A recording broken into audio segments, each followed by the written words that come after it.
On the edge of the Great Kalahari Desert in northern Botswana lie some of the world's most remote and beautiful wilderness areas. Places like the Chobe and Moremi National Parks, where short summers are wet and productive, but winters are long, dry, and brutal. The summer is ending now, and the days begin to shorten as the dry season approaches. No more rain will fall for the next 9 months, and every sunset will bring to a close another day of withering, desiccating heat, and herald a coming night of biting cold. For the animals of this vast network of plains and forest, this is the cruelest time of year, when vigilance and adaptability will determine who makes it through Africa's most savage season.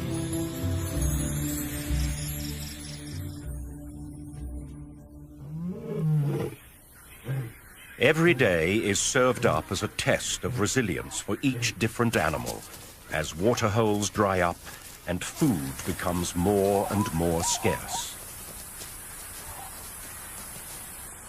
Only the toughest individuals of the most resilient species will make it to the other side of this harsh test. Most animals will move away to seek sustenance and water near the mighty rivers of the north. Zebra and buffalo begin to leave as resources dwindle and the hot breath of the dry season begins to wither all before it.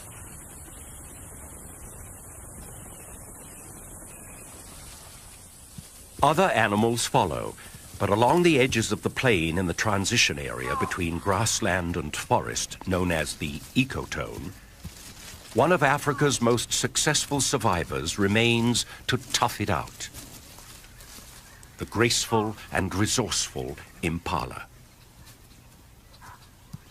The beauty and seeming frailty of these timid antelopes belies an ability to survive not only the adverse elements, but also a constant and savage onslaught from every predator that shares their world. In March, at the beginning of the dry season, the impala population is gathered in mixed herds, and the shorter day length sets off a switch in the hormonal activity of the males.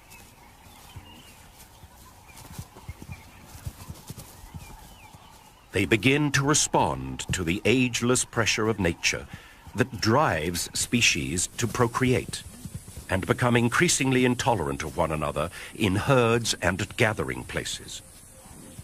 Aggression is on the increase, and behaviors such as ground horning indicate a readiness among the mature males to do battle with each other over territories and females. The shorter days mean longer, more dangerous nights for the impala. This is when they are at their most vulnerable to the legion of predators that hunt in the dark of the night.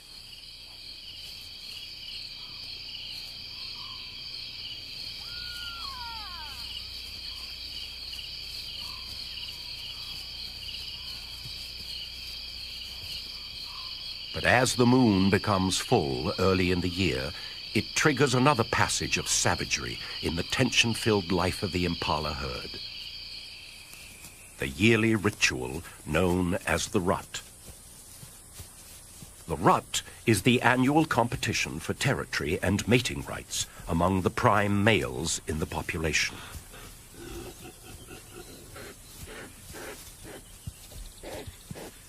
The mature males are in peak condition at the start of the rut. Hormonal activity has strengthened neck muscles and thickened skin for protection against horn wounds when fighting.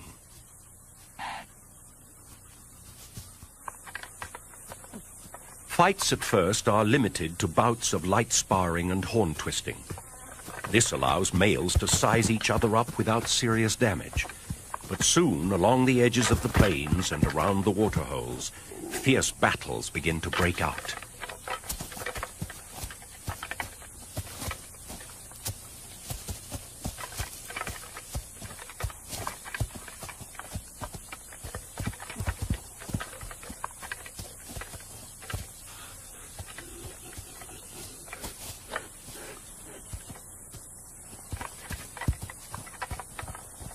These are normally quickly settled, and the vanquished male surrenders as gracefully as possible. But sometimes the safety line of ritualized combat is crossed, and injury results.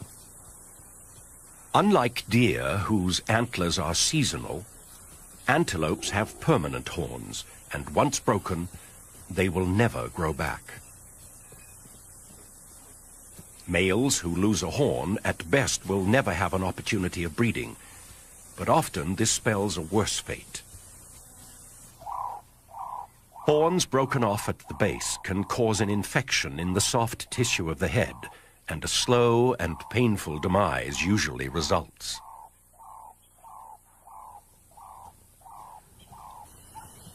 In particularly violent exchanges, a male can lose both horns, and then has no way of defending himself against painful stab wounds.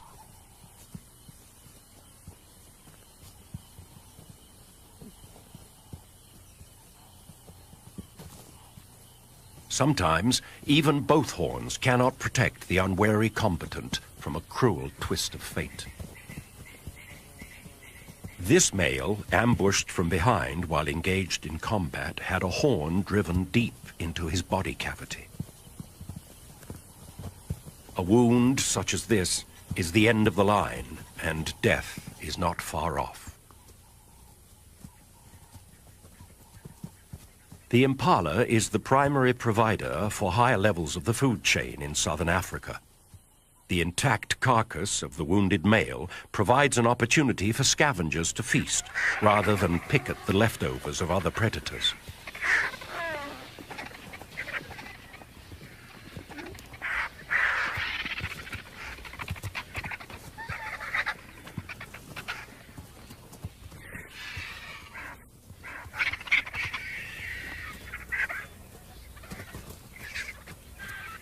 This is just the beginning of the violent month of the rut, when the process of natural selection can be seen in action as weaker males are removed from the gene pool.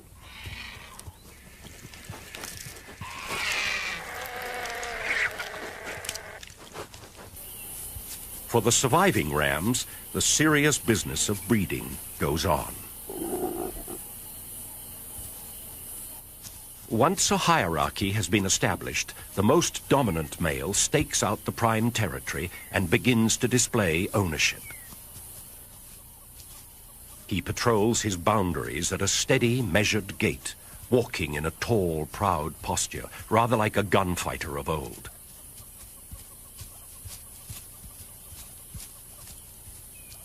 When an intruder is detected, he stops, draws himself up, and stares steadily at whoever is foolish enough to challenge him. Interloping males are chased until they are forced off the territory, usually right into the next dominant male's line of fire.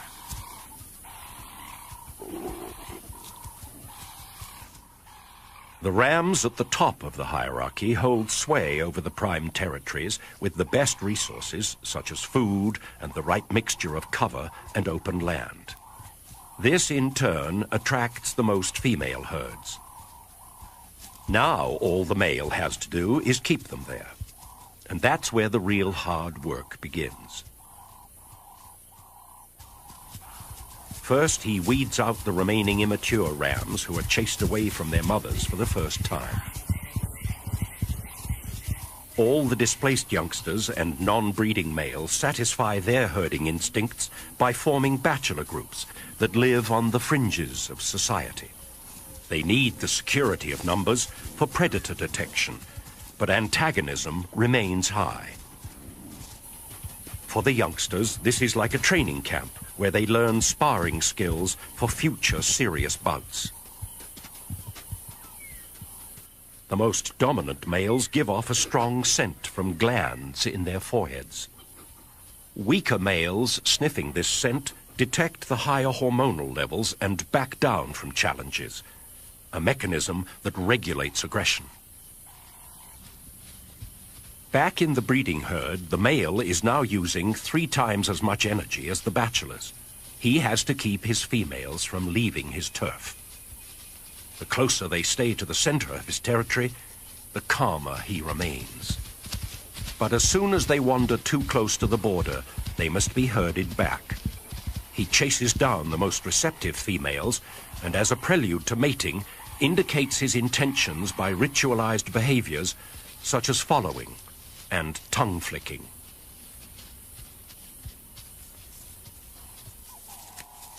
In between mating, he has his boundaries to keep and marks his territory by rubbing a secretion from his forehead glands on surrounding vegetation.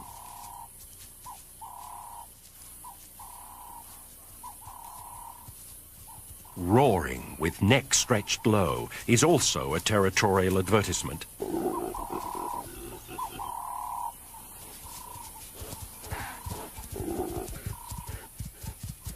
The dominant male of the herd is now being stretched to his limits. Not only must he mate as often as he can and repel sneak raids from amorous males in the surrounding bachelor herds, but he has to herd his females all day long.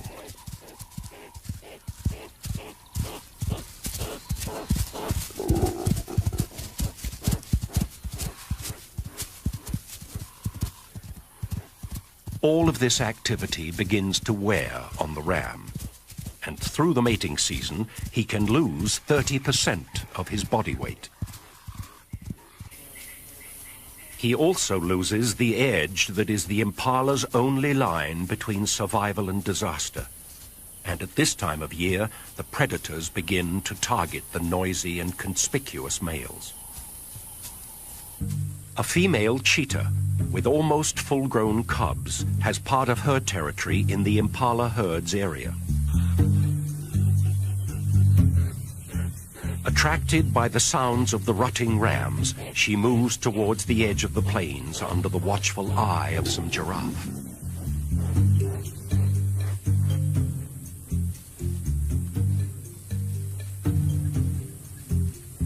While she uses vantage points on the edge of the plains to spot potential prey, her cubs follow along. At 16 months, they are old enough to become effective hunters and are enthusiastic learners, mimicking all of Mother's moves to learn her skills.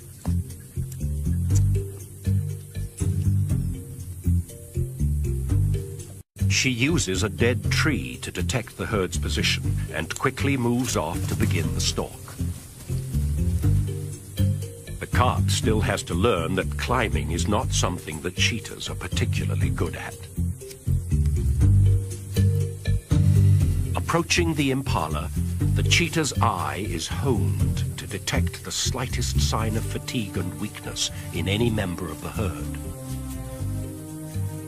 An opportunity at an exhausted and preoccupied male is difficult to resist.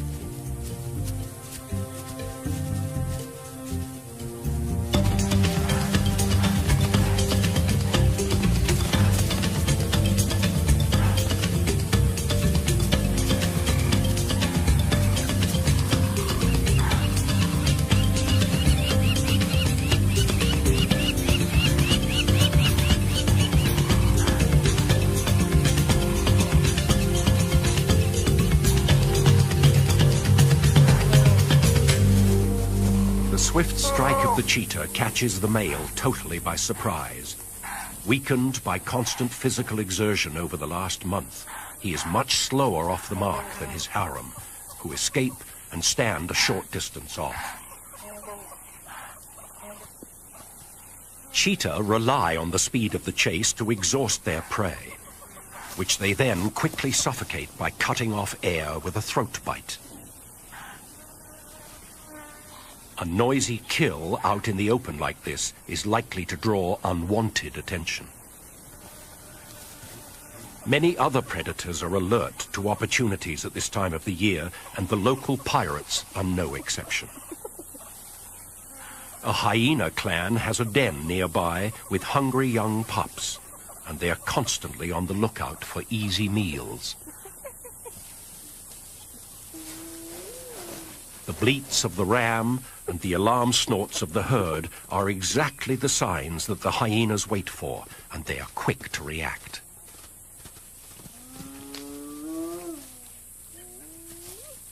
All three cheetah are no match for the brute strength of a hyena.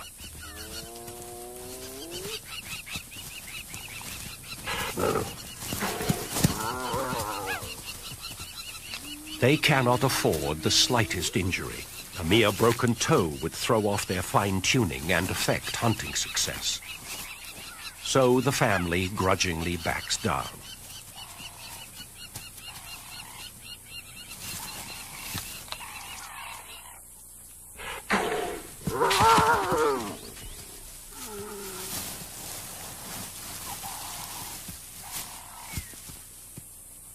The cheetah move off to watch from a safe distance as more hyenas begin arriving on the scene.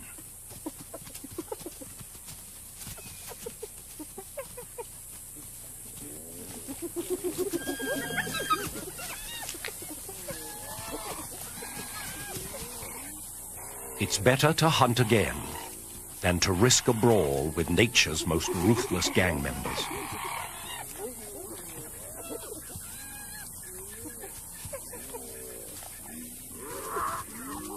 The cheetah's loss, however, is a necessary gain for the hyena clan. Back at a den away from the plains, 3 sets of pups await the arrival of their parents. Each female in the clan gives birth to 2 black pups, who gradually become lighter and spotted after 2 months. There is serious rivalry amongst hyena siblings. What appears to be playful tussling is actually an establishment of dominance between and within each pair of pups. Even as infants, hyenas can turn into deadly killers. Sometimes, while still in the den, the stronger pup will kill its brother or sister to reduce competition for mother's milk.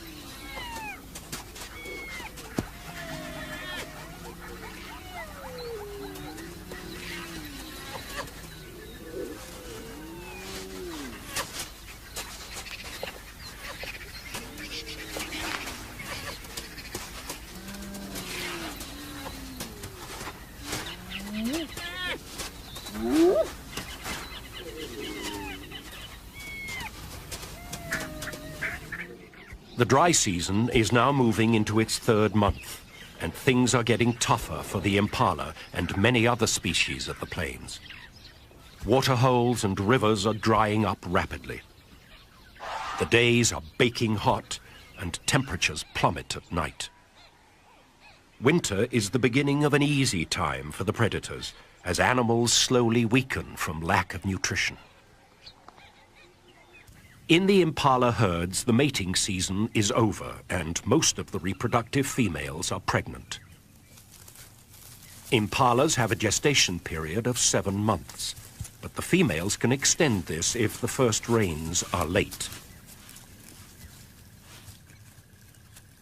Unfortunately for them, this puts them under the most nutritional demand through the toughest time of the year. It's no longer the males who are under attack, but the pregnant females that are most vulnerable. And they now come under the closest scrutiny from predators. This lioness would normally not be stalking impala in the heat of the day, but because the females are pregnant and slower, her chances of catching one are good.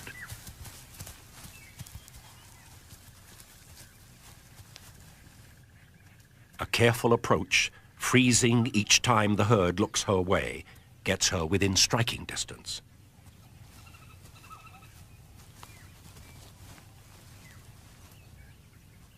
Within a few months, it would have been worth an attempt.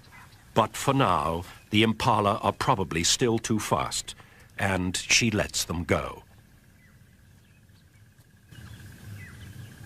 One of the keys to the impala's success during the savage season is the ability to switch feeding habits. Most other antelope that share habitat with the impalas are specialized in only one form of foraging. The wildebeest, for example, feeds on grasses of a certain height and quality. During the dry months, when that kind of food is no longer available and water is scarce, they move in large numbers away from the degrading grasslands. kudu also come under feeding pressure in the dry season, although they can survive without having to migrate. They are specialized leaf eaters, or browsers, and feed on bushes and trees on the edge of the plains.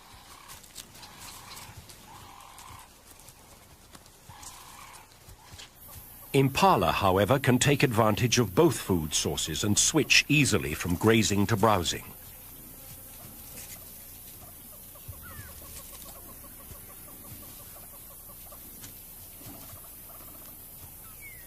They have the ability to eat fallen leaves when outcompeted by other browsers, and can even resort to digging for underground chutes in dried-up waterholes. It is this flexibility of behavior and the ability to take advantage of every nutritional opportunity that makes the impala one of Africa's toughest competitors.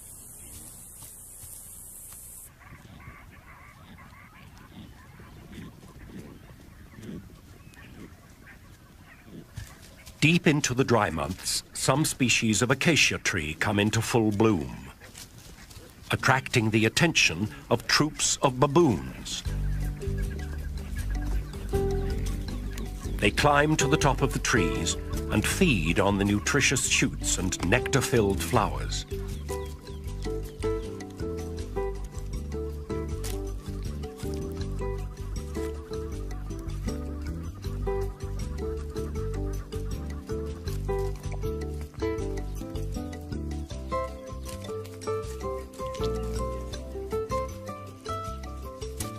As the troop greedily picks at the blooms, they drop more than they eat. Impalas know this and once again are on hand to take advantage. They move in under the trees and help themselves to a great protein boost during this lean time.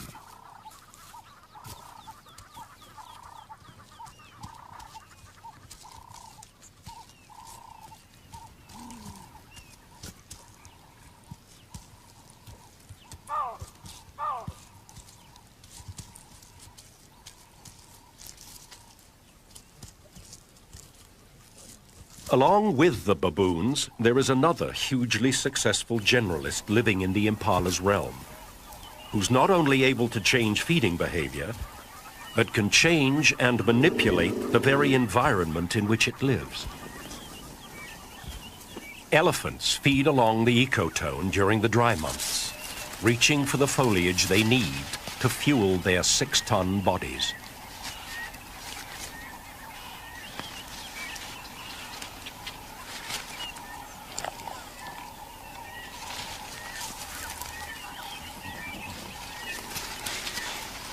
They too will remain with the impalas and baboons, and the three species' lives will stay closely linked until the coming of the rains.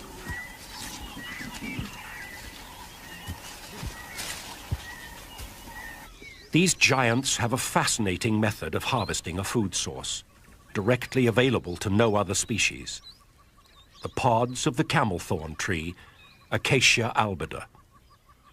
With their great strength and size, they could easily tear limbs and pods from the tree or simply push the tree over.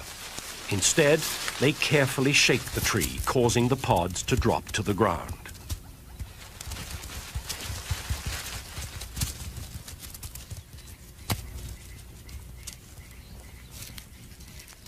They then use that ultimate feeding tool, the trunk, to deftly gather the rich morsels in a delicate grasp and pop them into a cavernous mouth.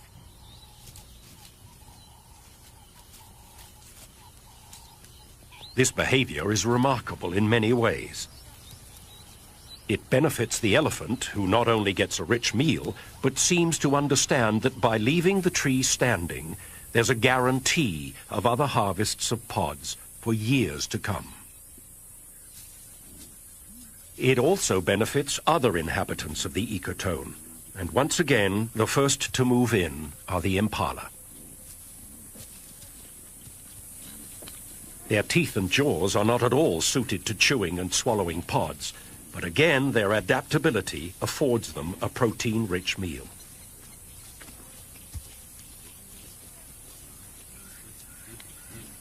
Others also arrive to take part in the feast. The elephant and impala dislodge seeds, blooms, and insects in their feeding, and birds like red-billed quilias and tiny blue waxbills take advantage.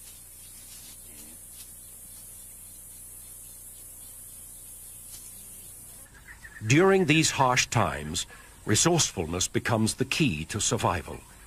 And again, it's the ability to change feeding behavior that helps individuals make it.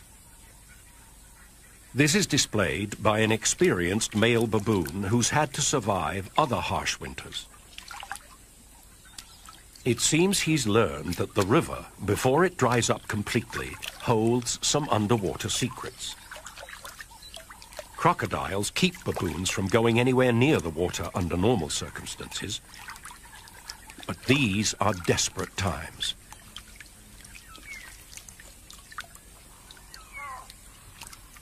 It's hard to understand how a behavior so foreign to this animal could have evolved. But with remarkable skill, he feels for the underground bulb of a water lily and removes it to safety.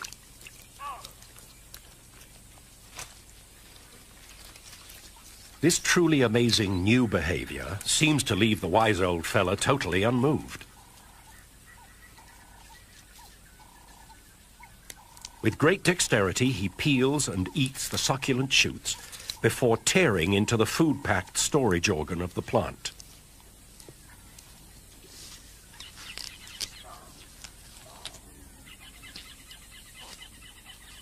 Some animals have the ability to easily relocate to more permanent waterways during the dry months. A resident fish eagle could fly to the nearest permanent river in less than a day. He's a highly specialized hunter of fish and amphibians, with huge talons adapted to the grasping and holding of slippery, wriggling prey. With the drying of the waterways, his continued presence here is somewhat of a mystery. The answer is, once again, in the ability to make a slight change in behavior. An alternative source of food has become available. Thousands of turtle doves fly in from miles around to drink at the last remaining water. All the fish eagle must do is adjust from prey that swims to prey that flies.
This magnificent predator, so linked with the waterways of Africa, will have a winter of plenty with no competition in this strange, dry land. Not only is predation on the increase, but the impalas are having a tougher time at the waterholes. Predators often take up residence in the dry season to ambush prey. If a pride of lions decide to take a siesta at the water's edge, the impala will have to wait. The dry winds of winter and the furnace-like days of early spring conspire to drain the earth of all its precious moisture. At waterholes in the area, the concentrations of elephants leave devastated vegetation for miles around. The impalas have to move long distances from feeding grounds to waterholes, exposing themselves to attack. When they arrive, they are usually again forced to wait, as they're outcompeted by the bigger and stronger animal. It seems things could not get tougher for the resident impala herds. But they do. Impala make up more than half of the diet of wild dogs, and with uncanny timing, this pack is moving into the area to find a den for the arrival of new pups. The dogs usually set up home in a den abandoned by previous tenants such as porcupines or warthogs. And the first order of business is to expand and modify the tunnels.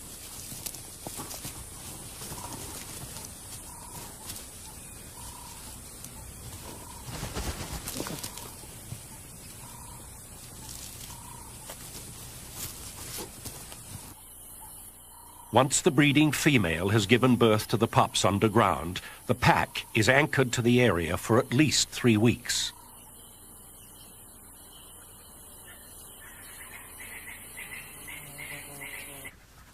They set up territory in the area by scent marking at established marking spots around the edge of the plains.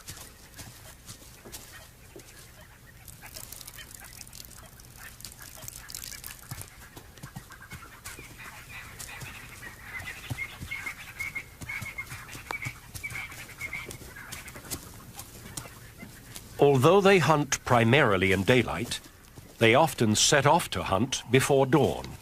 And while they're in the area, they work mostly along the ecotone in the territory of the impala.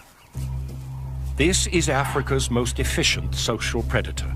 Once they have selected a target and stalked close enough, they seldom miss their intended quarry.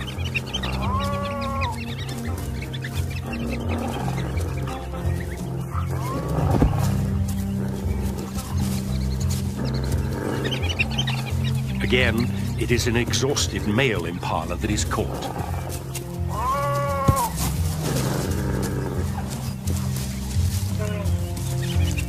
With a method of killing that appears cruel, dogs are much maligned as vicious, unfeeling brutes.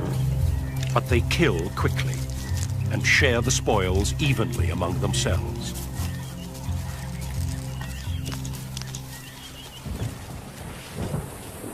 All the while at the waterholes, the situation becomes more and more serious. As thunderstorms threaten to break the desperate grip of the dry season, bull elephants line up patiently in a well-established hierarchy, waiting their turn to drink. This is an organized rotation of dominant individuals and small groups of allies, sometimes standing 50 deep, waiting hours for their turn. The meager, muddy pools.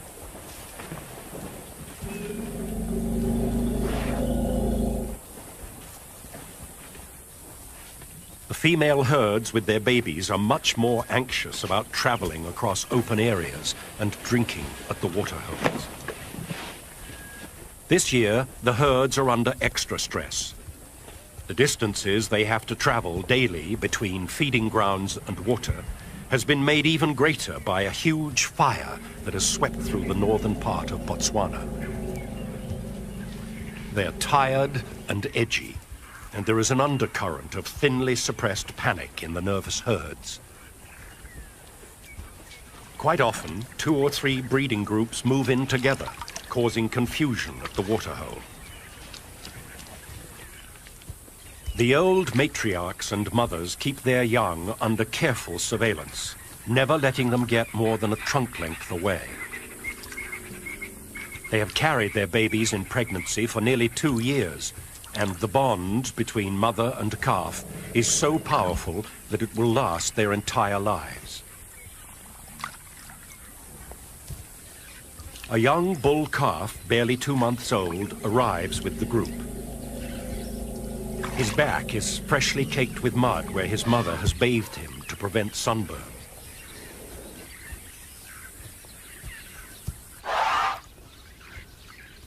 The herd spends time enjoying a drink and a splash before setting off again in the late afternoon.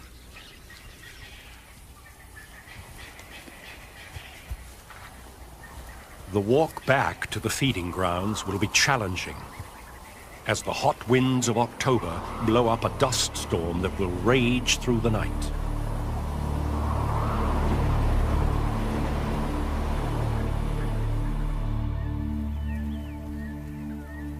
Early the next morning, it appears something has gone terribly wrong in the night. The young calf with the muddy back has somehow become separated from his herd in the dust and darkness, and now he finds himself utterly and desperately alone.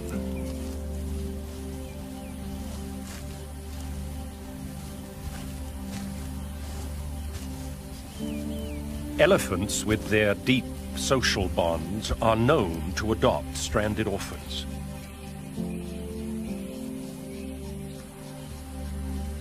If he can attach himself to other elephants or find his own herd very soon, he stands a good chance of survival. The little calf is as helpless and confused as a human infant would be without his mother. It's obvious that he can smell her and the herd in their dung surrounding the pools, and he spends time sniffing at the familiar, comforting smells.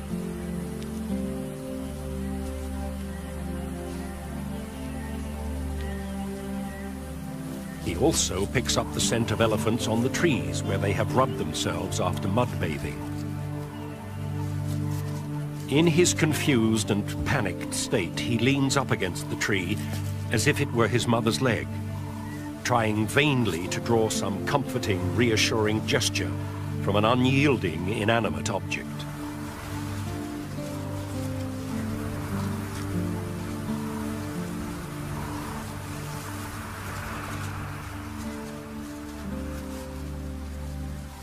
After his first hours alone, help arrives in the form of a few huge elephant bulls.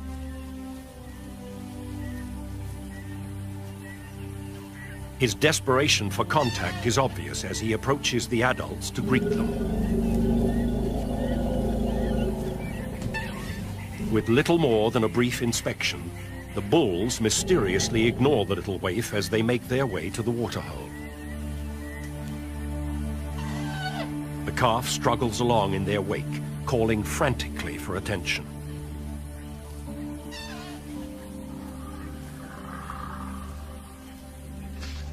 The calf is still totally dependent on milk. He can't even drink water for himself, and as the temperature steadily rises into the hundreds, he becomes more and more thirsty.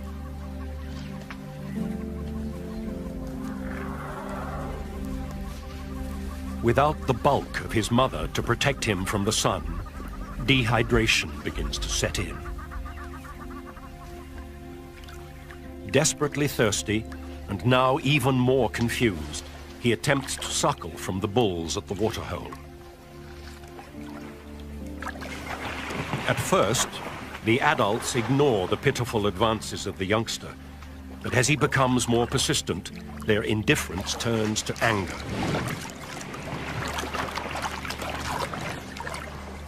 In the water, he is repeatedly kicked by one of the bulls. The blows from such a huge animal to the soft young head obviously stun and damage him.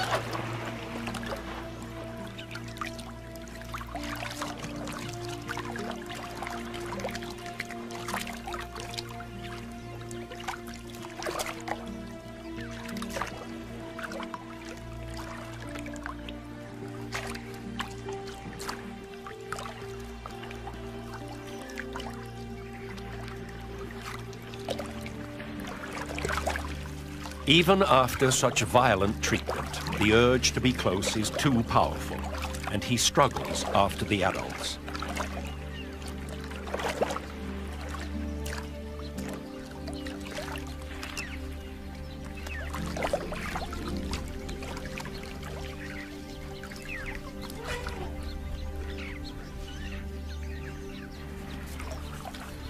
Like an abused child, he knows nothing else to do but follow and keep trying to make a friend.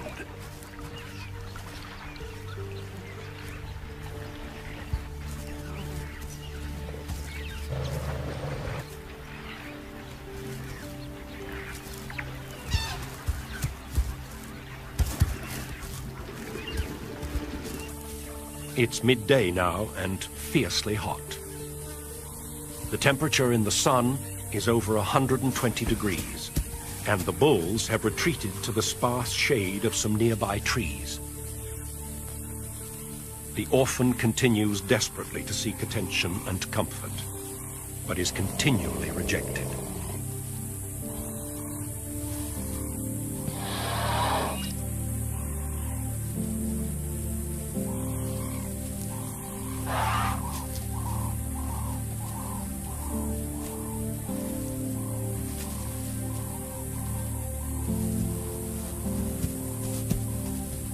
His utter confusion and lack of understanding of what is happening to him is obvious.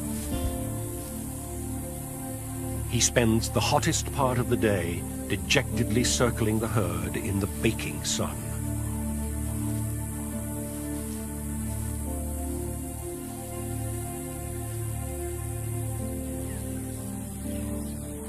As the bulls start to leave in the afternoon, the tiny stray tries to follow, and the rejections begin to get more violent.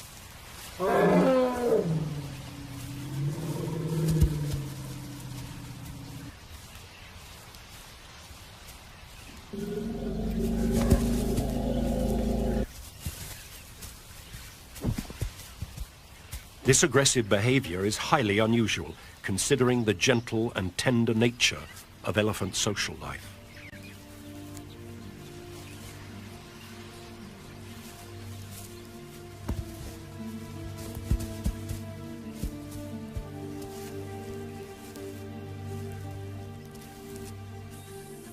The calf retires to a small grove of trees, where he stands shivering and twitching in what appears to be a state of complete nervous collapse.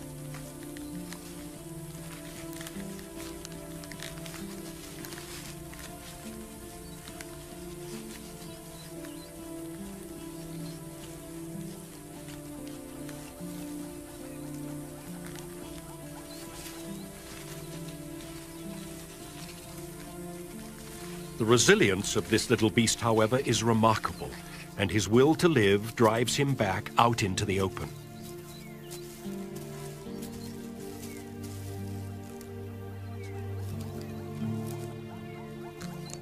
He once again attempts to suckle, this time on a tree, before heading back to the waterhole.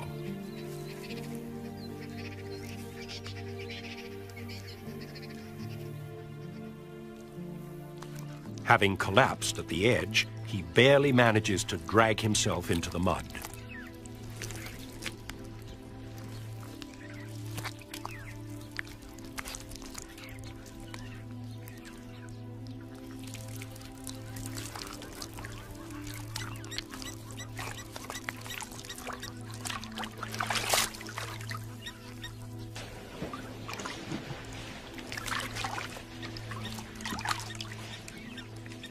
At last, it seems there is real hope when a herd of cows with a young calf his age suddenly arrives to drink.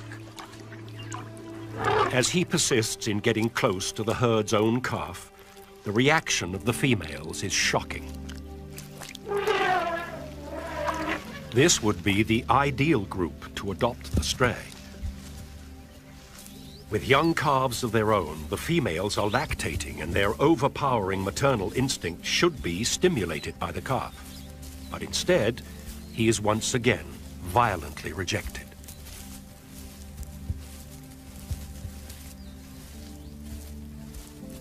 With remarkable tenacity, he keeps following.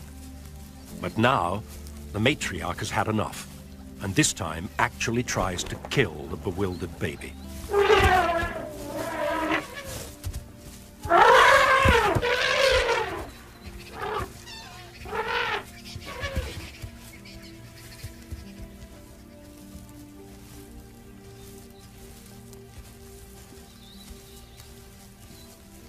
It's obvious that something is dramatically wrong.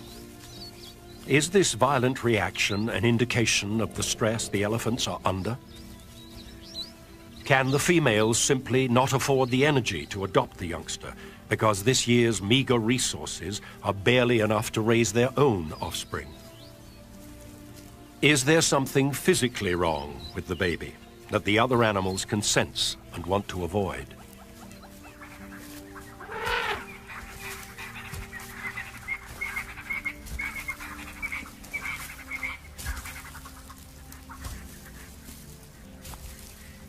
Whatever the answer, time is running out now.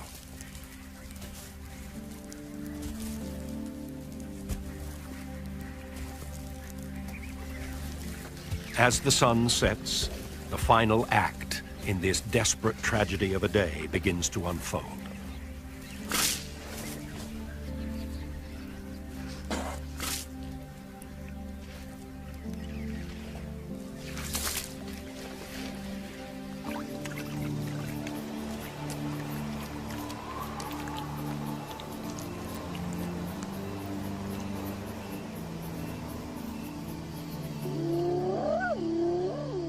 Under the very eyes of bulls who would normally savagely defend a calf, the executioners of the night move in.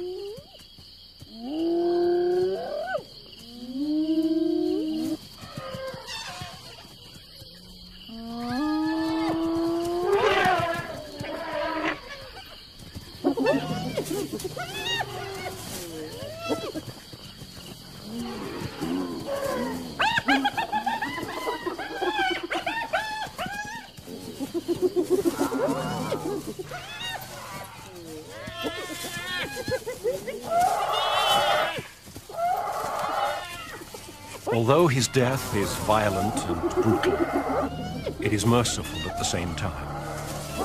He will not have to endure another minute of the loneliness, bewilderment, and pain that was this terrible day.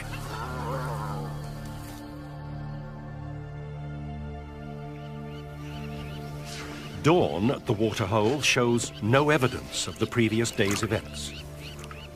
Life in Africa goes on with a ceaseless, uninterrupted rhythm. Every event has its place and fits seamlessly into the flow of days and nights.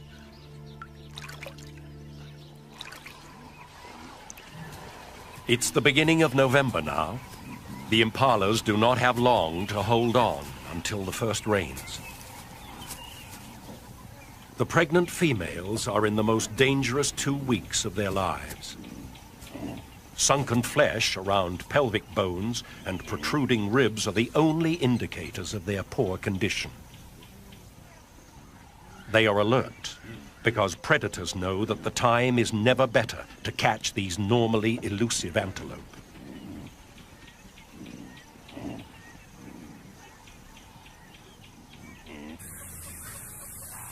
Still, the most dangerous time for them is the trip back to the plains.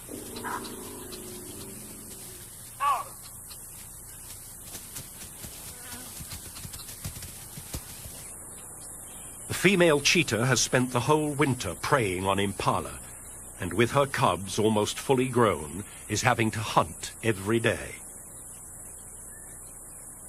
It is a good time to be a cheetah.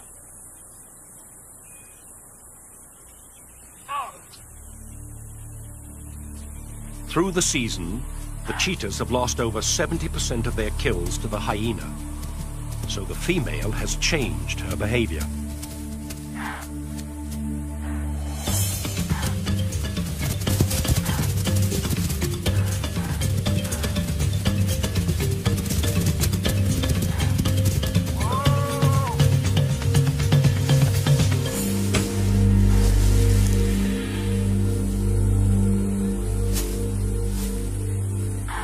Few of her kills are far from cover now.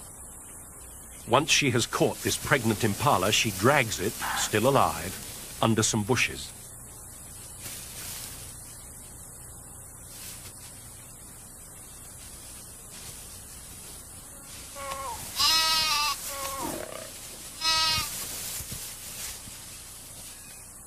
The cubs are learning to kill, but the noise may attract the hyenas again, so she swiftly dispatches it. Every day now is critical. The rains are almost here.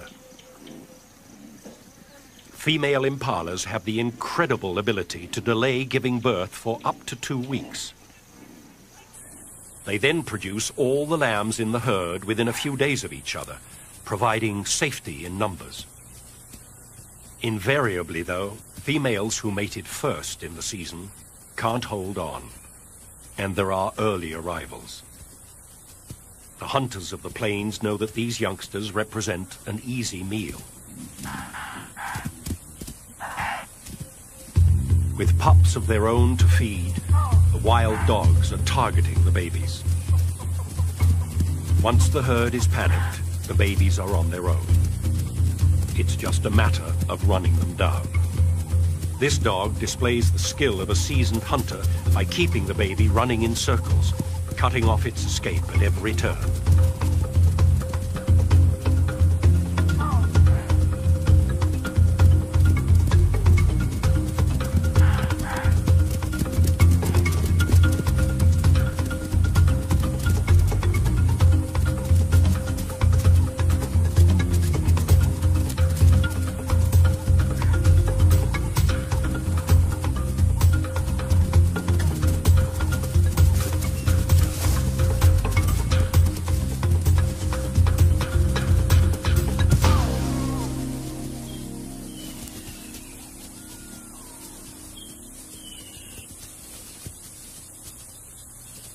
The pack will probably kill most of the early babies, but the herd is almost out of danger.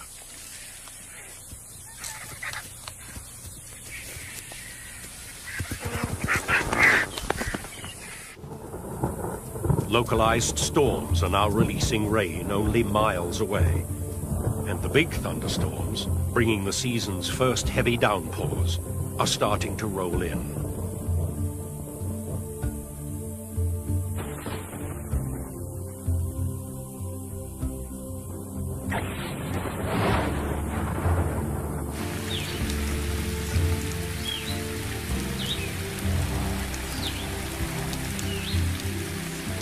The rain very quickly brings a close to the seemingly incessant days of heat, dust, and death.